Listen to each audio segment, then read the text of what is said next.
हारं सुखभं भजन्तम्। नमस्कार दोस्तों, जय हिंद, वंदे मातरम। स्वागत करते हैं आपके अपने YouTube चैनल शिक्षा जगत के चैनल और मध्य प्रदेश के शिक्षक भर्ती का नंबर 1 चैनल बन चुका है। दोस्तों, आप लोगों के प्यार और स्नेह से बहुत बहुत धन्यवाद आप लोगों का हमारे मध्य प्रदेश का नंबर 1 चैनल बनाने के लिए। और बहुत ही जल्द दोस्तों यह शिक्षक का यानी टीटी एग्जाम का इंडिया का नंबर 1 चैनल बनने वाला है।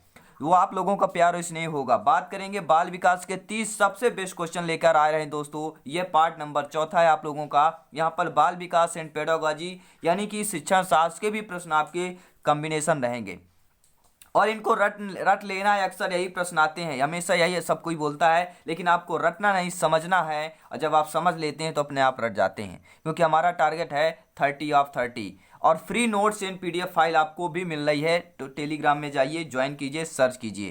तो आइए शुरू करते हैं। पहला क्वेश्चन, सभी कैंडिडेट, सभी मेरे प्यारे शिक्षक बंधु, मेरे प्यारे मित्र, सभी को एक बार वीडियो को दिल से लाइक कर देंगे।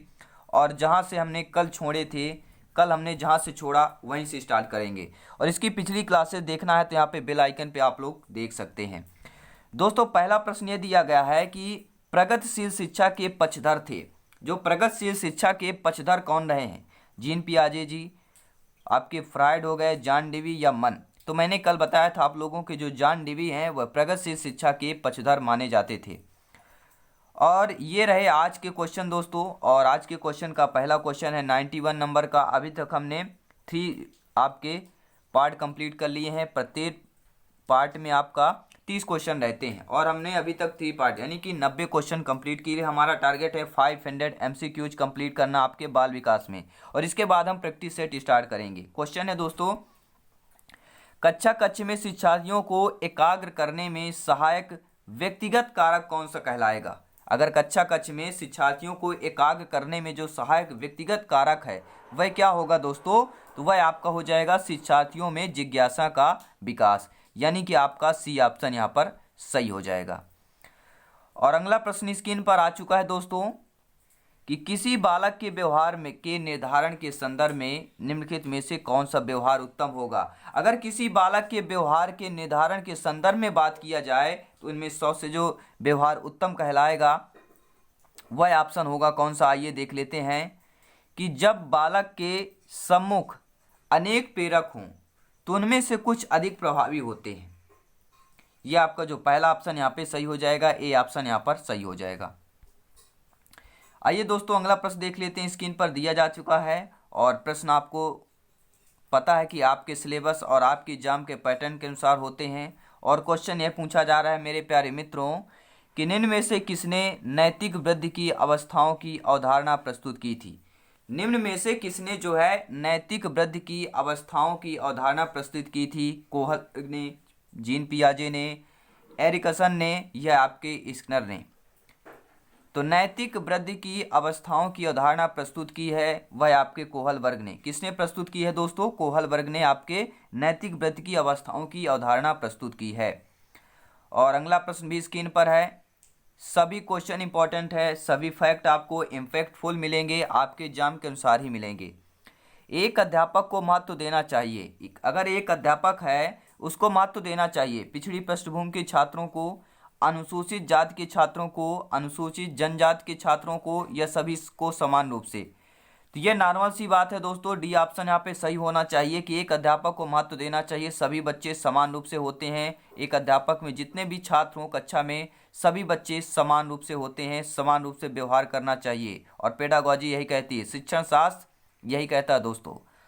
और नेक्स्ट क्वेश्चन की बात करेंगे कि बाल केंद्रित शिक्षा के समर्थक के तौर पर आपके अनुसार निम्नलिखित में से किसका महत्व सर्वाधिक है? बाल केंद्रित शिक्षा के समर्थक के तौर पर आपके अनुसार निम्नलिखित में से किसका महत्व सर्वाधिक होगा? तो वह महत्व सर्वाधिक होना चाहिए शिक्षक बालक के व्यक्तित्व का कहाँ तक विकास कर पाता है। क्या महत्व होना चाहिए सर्वाधिक? कि शिक्षक जो है बालक के व्यक्तित्व का कहाँ तक विकास कर पाता है।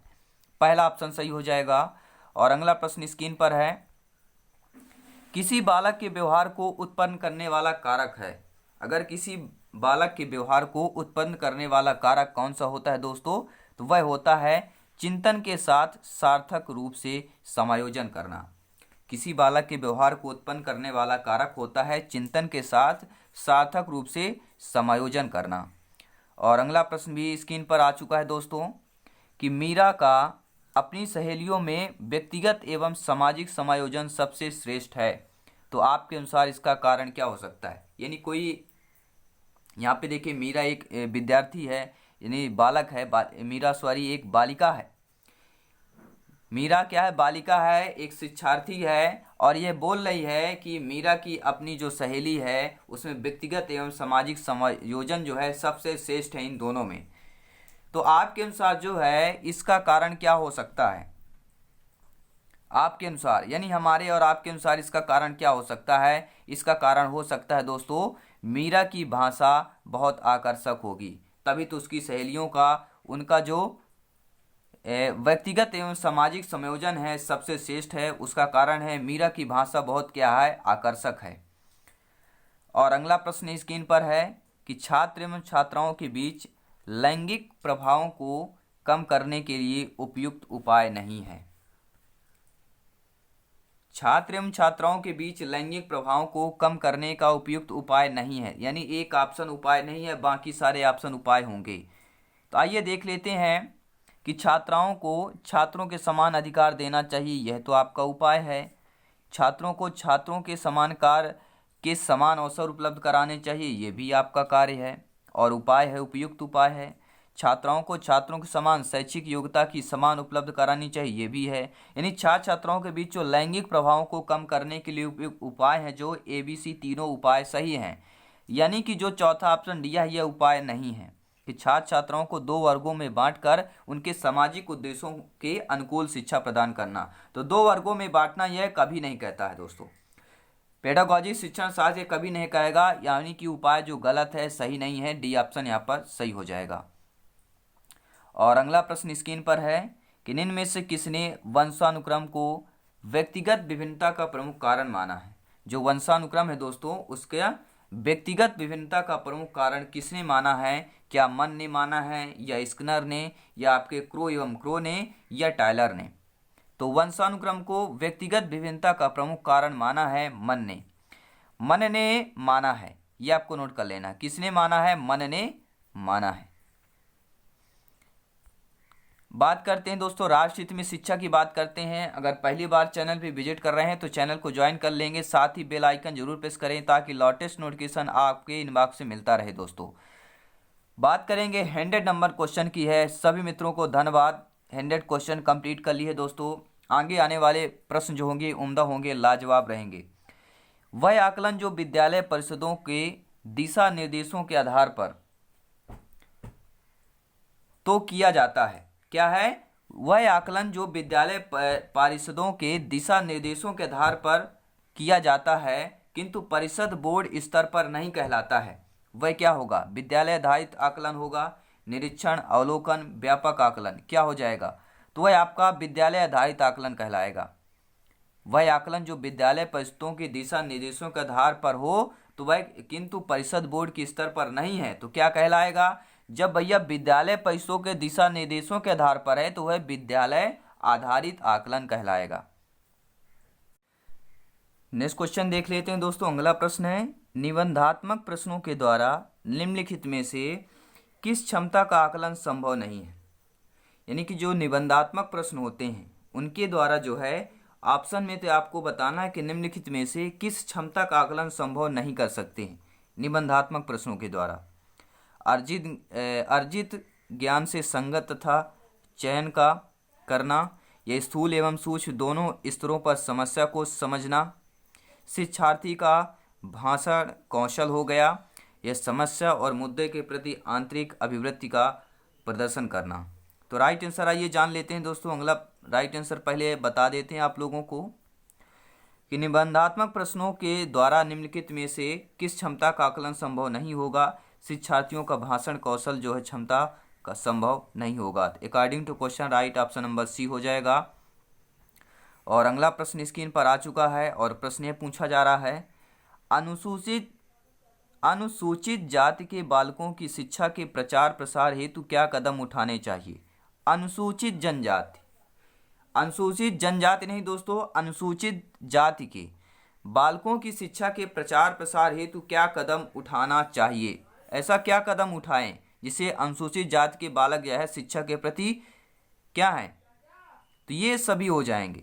जो पहला ऑप्शन दिया गया है कि अनुसूचित जाति के बालकों के लिए पृथक विद्यालय खोलना चाहिए, बालकों की शिक्षा के लिए विशेष प्रकार के प्रोत्साहनों का सूत्रपात करना चाहिए, विद्यालय में बालकों को समानता दिलाने के लिए संघर्ष करना चाहिए, यानी उनमें कोई भेदभाव नहीं करना चाहिए। तो आपका डी ऑप्शन सही हो जाएगा कि उपरोक्त सभी ये तीनों चीज़ें जो है कदम उठाने की ज़रूरत है। और अगला प्रश्न स्क्रीन पर है दोस्तों, प्रश्न है कि कक्षा कक्ष में दृश्य शब्द सामग्री के संदर्भ में निम्न में से कौन सा कथन असत्य है। कक्षा कक्ष के दृश्य शब्द सामग्री के संदर्भ में निम्न में से कौन सा कथन असत्य है। अब असत्य कथन चुनना बहुत चुनिंदा और बहुत कठिन पेडागॉजी होती है। तो राइट आंसर आइए जान लेते हैं। आपका असत्य जो कथन दिया गया है कि इन सामग्रियों को कक्षीय शिक्षण के स्थान पर प्रयोग किया जा सकता है। देखिए दोस्तों, प्रश्न क्या पूछा गया है, कक्षा कक्ष में दृश्य शब्द सामग्री के संदर्भ में क्या है, दृश्य शब्द सामग्री के संदर्भ में, तो इन सामग्रियों को कक्षीय शिक्षण के स्थान पर प्रयोग किया जा सकता है। ये आपका जो बी ऑप्शन है यह जो है कथन असत्य दिया गया है। और बाकी जो कथन है कि इन सामग्रियों के प्रयोग में शिक्षण कार्य सरल हो जाता है, बिल्कुल सही बात है। और ये सामग्रियां मंदबुद्धि शिक्षार्थियों में अधिगम में सुलभ बनाती हैं, ये भी सही बात है। और ये सामग्री जो है शिक्षार्थियों की रुचियों को उत्तेजित करती है। ए सी डी ये अपन सत्य हैं, लेकिन आपका बी कथन जो है आपका असत्य है। और अगला प्रश्न है कि आपकी कक्षा का एक बालक सप्ताह में 2-3 बार स्कूल से भाग जाता है, तो वह बालक कैसा कहलाएगा, विकलांग बालक, मंदबुद्धि बालक, पिछड़ा बालक, समान बालक। अमूमन दोस्तों ये ऐसा होता है कि जो आपकी कक्षा में बालक होते हैं सप्ताह में 2-3 गोल यानी गायब रहते हैं, अब्सेंट मारते हैं, तो वह बालक किस श्रेणी में आते हैं, तो वे बालक आपके पिछड़े बालक की श्रेणी में आ जाएगा, पिछड़ा बालक कहलाएगा। क्या कहलाएगा दोस्तों, पिछड़ा बालक कहलाएगा, क्योंकि ना तो विकलांग है, ना ही वह मंदबुद्धि है, ना ही वह समान बालक है, वह एक कैसा बालक है, पिछड़ा बालक है, यानी सी ऑप्शन सही हो जाएगा। अगला प्रश्न स्क्रीन पर है, यह भी इंपॉर्टेंट प्रश्न है कि बालकों में सोचने की योग्यता सफल जीवन के लिए आवश्यक है, इनमें से यह मत किसका है। यानी यह मत, यह कथन किसका है, यह बात किन्होंने बोली है कि बालकों में सोचने की योग्यता सफल जीवन के लिए आवश्यक है, किन्होंने बोला है, कौन है महानुभाव, तो क्रो एवं क्रो है, याद रखना है। क्या भैया, क्रो एवं क्रो हैं आपके, जिन्होंने बोला है कि बालकों में सोचने की योग्यता सफल जीवन के लिए आवश्यक है। अगर बालकों में सफल जीवन करना है तो उनके सोचने की योग्यता होनी चाहिए। किन्होंने कहा है, क्रो एवं क्रो ने कहा है। और अगला प्रश्न है कि अंतर्दृष्टि द्वारा अधिगम का प्रतिपादन किया गया। जो आपका अंतर्दृष्टि है, इनके द्वारा जो है अधिगम का प्रतिपादन किया गया, किनके द्वारा, अंतर्दृष्टि द्वारा अधिगम का प्रतिपादन किया गया था। तो आइए राइट आंसर जान लेते हैं। राइट आंसर है पहला, गेस्टाल्ट मनोवैज्ञानिकों द्वारा किया गया है। अंतर्दृष्टि द्वारा अधिगम का प्रतिपादन गेस्टाल्ट मनोवैज्ञानिकों द्वारा किया गया है। और अगला प्रश्न स्क्रीन पर है दोस्तों, सभी इंपॉर्टेंट फैक्ट आपको मिलेंगे, सभी आपके सिलेबस के आधार पर मिलेंगे। आप लोग जानते हैं स्किनर हो गया, जीन पियाजे हो गया, वाइसगोस्की हो गया, पावलोव हो गया, कोहलर हो गया, इनसे ढेर सारे मुट्ठी भर भर के क्वेश्चन पूछे जाते हैं। तो इन्हीं से रिलेटेड क्वेश्चन है आपके, अधिगम के अध्ययन हेतु निम्न में से किसने जो है क्रिया प्रसूत अनुबंधन का उपयोग किया था। जब मैंने आपको ध्यान कीजिए, मैंने 3-4 महीने पहले वीडियो जो बनाया था दोस्तों, क्लास ली थी। अगर आपने, आई होप आपने पहले ज्वाइन नहीं किया होगा तो आप लोगों को वह क्लास नहीं मालूम होगी, तो आप ज़रूर जाके प्लेलिस्ट में चेक करेंगे और सर्च करेंगे वहाँ पर। मैं आपको इंड स्क्रीन पर दे दूंगा वीडियो, आप लोग देख लीजिएगा कि अधिगम के अध्ययन हेतु इनमें से किसने जो है क्रिया प्रसूत अनुबंधन का उपयोग किया था, तो वह आपके स्किनर हैं। कौन है दोस्तों, स्किनर ने क्रिया प्रसूत अनुबंधन का उपयोग किया था। और अगला प्रश्न है, कोई बच्चा अपनी समस्या जब स्वयं हल कर लेता है तब आप क्या करेंगे। बच्चे को कुछ नहीं कहेंगे, बच्चे को पुरस्कृत करेंगे, बच्चे को दंडित करेंगे, या बच्चे को दोबारा ऐसा ना करने को कहेंगे। तो कोई बच्चा जब अपनी समस्या जब स्वयं हल कर लेता है तो बच्चे को तो कुछ ना कुछ तो कहेंगे, ये ऑप्शन आपका नहीं होगा। बच्चे को दोबारा ऐसा ना करने कहेंगे, ये तो हो ही नहीं सकता। बच्चे को दंडित कर ही नहीं सकते क्योंकि बच्चा बहुत अच्छा काम कर रहा है। जब बच्चा समस्या अपनी स्वयं हल कर लेता है तो बच्चे क्या करेंगे, पुरस्कृत करेंगे। यानी कौन सा ऑप्शन हो जाएगा आपका? बी ऑप्शन दोस्तों सही हो जाएगा। और अगला प्रश्न यहाँ पे पूछा जा रहा है कि निम्नलिखित में से कौन सा सिद्धांत जो है छात्रों के व्यवहार को वांछित स्वरूप तथा दिशा प्रदान करने में शिक्षकों की सहायता करता है। यानी ऐसा कौन सा सिद्धांत है दोस्तों जो छात्रों के व्यवहार को वांछित स्वरूप तथा दिशा प्रदान करने में शिक्षकों की सहायता करता है? तो वह आपका सिद्धांत है प्रयास एवं त्रुटि का सिद्धांत। कौन सा होगा? प्रयास एवं त्रुटि का सिद्धांत, बी ऑप्शन हो जाएगा। ऐसा सिद्धांत जो छात्रों के व्यवहार को वांछित स्वरूप तथा दिशा प्रदान करने में शिक्षकों की सहायता करता हो, प्रयास एवं त्रुटि का सिद्धांत हो जाएगा। बात करेंगे नेक्स्ट क्वेश्चन की कि संवेग व्यक्ति की उत्तेजित दशा है, यह कथन किसका है? जो संवेग है व्यक्ति की उत्तेजित दशा है, यह कथन किसका है? यह कथन किसका है? किसने बोला है? तो यह वुडवर्थ का कथन है। उन्होंने कहा है कि संवेग जो है व्यक्ति की उत्तेजित दशा है। किसने कहा है? वुडवर्थ ने कहा है दोस्तों। और अगला प्रश्न भी स्क्रीन पर आ चुका है। प्रश्न यह कि एक शिक्षक होने के नाते आप सामाजिक शिक्षण को क्यों महत्वपूर्ण मानते हैं? आप एक भावी शिक्षक हैं और हमारे चैनल के सभी मित्रगण हैं, आप लोग एक परिवार है आपका और आप होने वाले अध्यापक हैं। तो एक शिक्षक होने के नाते आप सामाजिक शिक्षण को क्यों महत्वपूर्ण मानते हैं? अपना मत यहाँ पे जरूर बताइए ऑप्शन के द्वारा। कि बच्चे के समाजीकरण में सहायक हो, बच्चे को अच्छे प्राप्तांक दिलाने में सहायक है, यह सबसे आसान शिक्षण है, यह इनमें से कोई नहीं। तो राइट ऑप्शन जो होगा, राइट आंसर हो जाएगा बच्चों के समाजीकरण में सहायक है। एक शिक्षक होने के नाते आप सामाजिक शिक्षण को महत्वपूर्ण मानेंगे क्योंकि बच्चों के समाजीकरण में सहायक है जो सामाजिक शिक्षण होती है। और अगला प्रश्न स्क्रीन पर है और प्रश्न ये पूछा जा रहा है, सभी लाजवाब और सभी उम्दा प्रश्न होंगे और सभी टॉप क्लास के क्वेश्चन होंगे क्योंकि आप लोग टॉप रैंक हासिल करने वाले हैं। सभी क्लासेस अटेंड करेंगे, दिल से जो आवाज़ आती है वो जरूर ईश्वर भी पूरा करता है दोस्तों। आप लोग मेहनत कर रहे हैं, हम तो कर ही रहे हैं दोस्तों, या आपके लिए कर रहे हैं। तो आप अपनी कक्षा के बच्चों में ईमानदारी की शिक्षा देना चाहते हैं, इसलिए आप जो अपनी कक्षा के बच्चों में ईमानदारी की शिक्षा देना चाहते हैं तो इसके लिए आप बेईमानी बच्चों को कठोर दंड देंगे। जो बेईमान बच्चे हैं, असत्यवादी हैं, उन बच्चों को कठोर दंड देंगे, या बच्चों के समझ ईमानदारी के महत्व पर विस्तार पूर्वक प्रकाश डालेंगे, या ईमानदारी बच्चों को पुरस्कृत करेंगे, ईमानदार बच्चों को पुरस्कृत करेंगे, गिफ्ट देंगे, या बच्चों को ईमानदार व्यक्तियों की सफलता के उदाहरण देंगे। सही ऑप्शन बताइए दोस्तों, ईमानदारी की बात है, सही ऑप्शन बताइएगा। आप अपनी कक्षा के बच्चों में ईमानदारी की शिक्षा देना चाहते हैं, इसके लिए आप क्या कर सकते हैं? तो इसके लिए सही ऑप्शन है जो पेडागॉजी कहती है, ईमानदार बच्चों को पुरस्कृत करेंगे, गिफ्ट देंगे। तो यहाँ पर सी ऑप्शन सही हो जाएगा। और अगला प्रश्न भी स्क्रीन पर है, सभी लाजवाब प्रश्न रहेंगे। आज की क्लास ही लाजवाब है और गोल्डन वीडियो है और ये FNCT आपको मिस नहीं करना है। वीडियो अंत तक देखिए, सभी दोस्तों में, सभी फैमिली मेंबर में शेयर कीजिए। जिसका सपना है शिक्षक भर्ती बनना, हर मुंह में होना चाहिए शिक्षक बनना है। अगर आप शिक्षक बनने जा रहे हैं तो आपको जायसवाल सर की वीडियो नहीं देखी तो भैया क्या देखा? वीडियो देखना बहुत इंपॉर्टेंट है। बहुत ही अच्छी क्लास चल रही है, बहुत अच्छा प्रेम और स्नेह आप लोगों को मिल रहा है और बहुत ही अच्छा धन्यवाद दोस्तों सभी मित्रों का। जय हिंद। प्रश्न पर आते हैं कि मानव विकास के संबंध में पुनर्बलन सिद्धांत निम्न में से किसने प्रतिपादित किया था? सभी लोग कमेंट करेंगे, टॉप क्लास का क्वेश्चन है, पेडागॉजी का सबसे बेस्ट क्वेश्चन है कि मानव विकास के संबंध में पुनर्बलन सिद्धांत जो है निम्न में से किसने प्रतिपादित किया था? पुनर्बलन का सिद्धांत किसने प्रतिपादित किया था मानव विकास के संबंध में? तो राइट आंसर क्या है भैया? डोलार्ड और मिलर ने किए थे, ये दोनों मिलकर किए थे। पुनर्बलन का जो सिद्धांत है दो वैज्ञानिकों ने मिलकर किया था, डोलार्ड और मिलर, यानी कि ए ऑप्शन आपका सही हो जाएगा। आइए देखते हैं नेक्स्ट क्वेश्चन स्क्रीन पर है। क्वेश्चन ये पूछा जा रहा है दोस्तों कि निम्न में से किसने जो है सर्वप्रथम बुद्धिलब्धि शब्द को परिभाषित किया था? बहुत अच्छा प्रश्न है, बेस्ट पेडागॉजी का, बेस्ट बाल विकास का, चाइल्ड डेवलपमेंट एंड पेडागॉजी का बेस्ट ऑफ बेस्ट क्वेश्चन है कि किसने सर्वप्रथम बुद्धिलब्धि शब्द को परिभाषित किया था? तो वो महानुभाव आपके स्टर्न है। मैं एक नोट करके लिख दे रहा हूँ, स्टर्न है भैया, स्टर्न जो है आपके, इन्होंने सर्वप्रथम बुद्धिलब्धि शब्द को परिभाषित किया था। सभी लोग नोट कर लेंगे, सभी बेस्ट क्लास चल रही है और प्रश्न दोस्तों पूछा जा रहा है, इंपॉर्टेंट प्रश्न है, ध्यान दीजिएगा।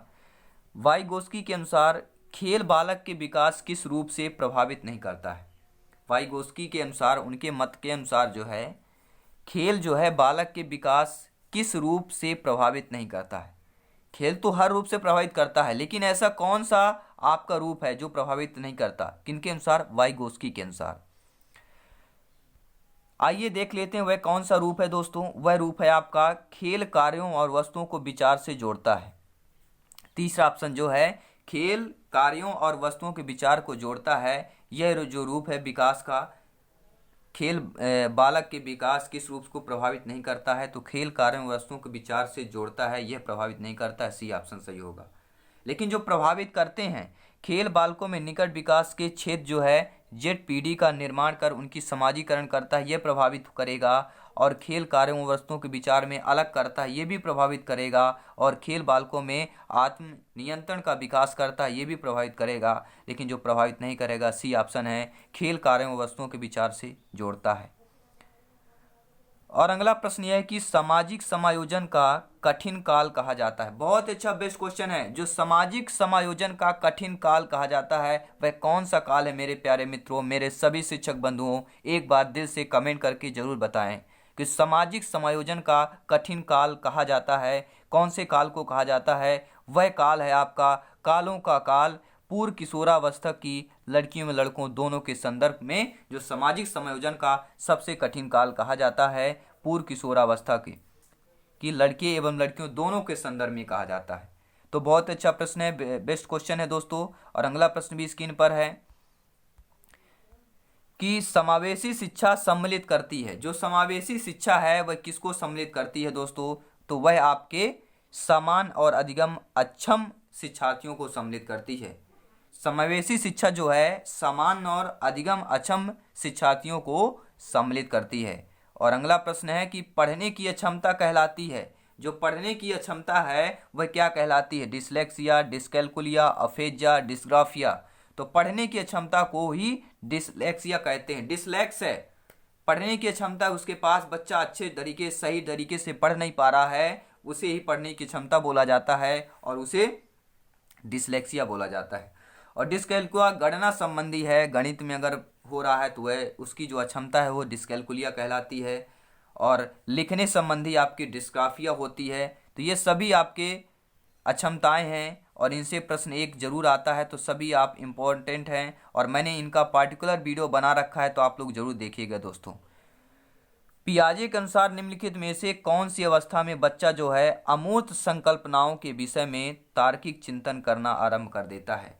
पियाजे जी ने 4 अवस्थाएं बताई थी बच्चों की पियाजे ने कितनी अवस्थाएं बताई थी, 4 अवस्थाएं। बहुत बार एग्जाम में पूछ लिया जाता है। तो कौन सी अवस्था में बच्चा अमूर्त संकल्पनाओं के विषय में तार्किक चिंतन करना आरंभ कर देता है, तो वह आपकी अवस्था है बच्चा जब मूर्त संक्रियात्मक अवस्था में होता है, यानी 7 से 11 वर्ष का जब बच्चा होता है, तो वह अमूर्त संकल्पनाओं के विषय में तार्किक चिंतन करना प्रारंभ कर देता है। 4 अवस्थाएं आपकी। पहली अवस्था होती संवेदिक प्रेरक अवस्था, जो 0 से 2 वर्ष तक होती है। दूसरी अवस्था होती है पूर्व संक्रियात्मक अवस्था, जो आपके 2 से 7 वर्ष तक होती है। तीसरी अवस्था होती है आपके मूर्त संक्रियात्मक अवस्था, जो कि 7 से 11 वर्ष तक होती है। और चौथी होती है आपकी औपचारिक संक्रियात्मक अवस्था, जो 11 से लेके 18 या इससे ऊपर वाले तक होती है। 4 अवस्थाएं महत्वपूर्ण है। पहली है संवेदी प्रेरिक अवस्था, पूर्व संक्रियात्मक अवस्था, मूर्त संक्रियात्मक अवस्था और औपचारिक संक्रियात्मक अवस्था, जो 11 से ऊपर है। मैंने इनको डिटेल से क्यों बताया दोस्तों, क्योंकि यहाँ से 1 से 2 प्रश्न पक्का 100 to 100% लिख के ले लीजिए, साइन करके ले लीजिए। और पिछले पेपर आप उठाकर एक बार देखिए कि हाँ जी हाँ बिल्कुल सर, इससे प्रश्न आते हैं, जरूर आते हैं दोस्तों, जरूर आते हैं। एक बार सभी मित्र मेरे प्यारे दिल से वीडियो को लाइक कर देंगे, सभी मेरे प्यारे भाई बहन, सभी मेरे शिक्षक बंधु दिल से लाइक करेंगे। और प्रश्न पर आते हैं दोस्तों कि विशेष रूप से प्राथमिक स्तर पर विद्यार्थियों की सीखने संबंधी समस्याओं को संबोधित करने का सबसे बेहतर तरीका क्या होगा। विशेष रूप से प्राथमिक स्तर पर विद्यार्थियों की सीखने संबंधी समस्याओं को संबोधित करने का सबसे बेहतर जो तरीका है वह कौन सा होगा, तो सबसे बेहतर तरीका है अक्षमता के अनुरूप विभिन्न शिक्षण पद्धतियों का प्रयोग करना। क्वेश्चन क्या है, एक बार और स्टडी करते हैं, रीड करते हैं कि विशेष रूप से प्राथमिक स्तर पर विद्यार्थियों की सीखने संबंधी समस्याओं को संबोधित करने का सबसे बेहतर तरीका जो होता है अक्षमता के स्वरूप विभिन्न शिक्षण पद्धतियों का प्रयोग करना। तो ये रहे दोस्तों आज के बेस्ट 30 क्वेश्चन। उम्मीद करता हूँ ये भी 30 प्रश्न आपके लाइफ चेंज होने वाले होंगे, जिंदगी बदलने वाली है, क्योंकि ये सरकारी सीट आपको मिलने वाली है, बिल्कुल जरूर मिलने वाली है। जितने भी मेरे प्यारे भाई बहन चैनल पे पहली बार विजिट कर रहे हैं तो भूल मत करिएगा, एक चूक मत करिएगा, सब्सक्राइब करके जरूर जाइएगा, साथ ही बेल आइकन प्रेस करेंगे ताकि लेटेस्ट नोटिफिकेशन आपके इनबॉक्स में मिलता रहेगा। और हम बात करते हैं हमारी इच्छा राष्ट्र हित में शिक्षा की बात करते हैं। और जायसवाल कोचिंग सेंटर केवल आपके सिलेबस और आपके आधार पर, आपके सिलेबस आपके एग्जाम पैटर्न के अनुसार ही क्वेश्चन आते हैं, केवल आपके प्रश्न आते हैं, केवल आपके एग्जाम के प्रश्न आते हैं, केवल आपके सब्जेक्ट के क्वेश्चन आते हैं। तो दोस्तों हंसते रहिए, मुस्कुराते रहिए, और मैं हमेशा कहता हूं कि अच्छी सोच, अच्छा विचार और अच्छी भावना मन को हल्का करती है। आप खुश रहें, आपका परिवार उम्दा हो, लाजवाब हो, खुश रहे। और ये भी एक शिक्षक का परिवार है, ये भी एक फैमिली है, टीचर की फैमिली है। तो सभी लोग एक बार टीचर मिलके इस वीडियो को लाइक और शेयर करेंगे। धन्यवाद सभी मित्रों को, सभी शिक्षक बंधुओं को। मिलते हैं नेक्स्ट क्लास में। धन्यवाद। जय हिंद, वंदे मातरम।